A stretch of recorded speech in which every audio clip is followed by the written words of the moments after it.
Londres.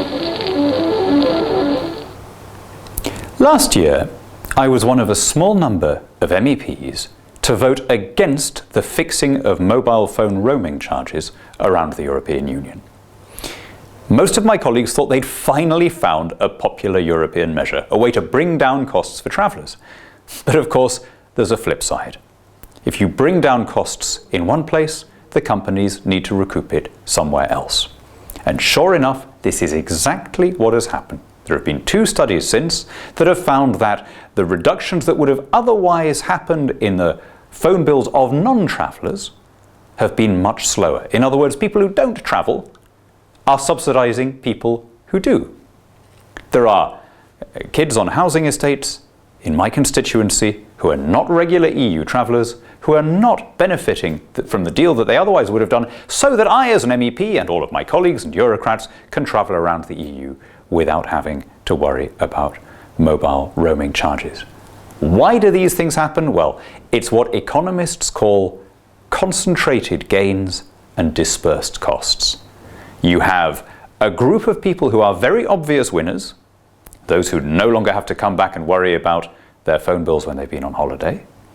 But the losers are not aware of how much they've had to pay, because that's been spread out throughout the pricing system of the whole company. And in that principle, dispersed costs and concentrated gains, you get really the essence of the whole European system, and indeed the whole government system.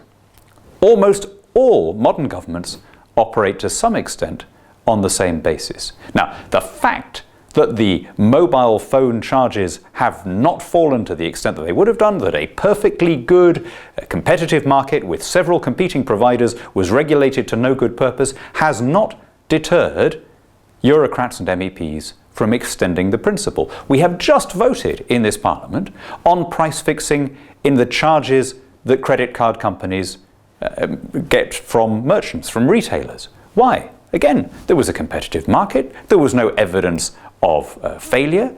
Why? Because, as always, they're looking at the dispersed costs and the concentrated gains. The European Union works on the basis of robbing Peter to pay Paul, or perhaps nowadays during the Euro crisis I should say robbing Pieter to pay Pablo. Take that function away, and what is there for Eurocrats to do?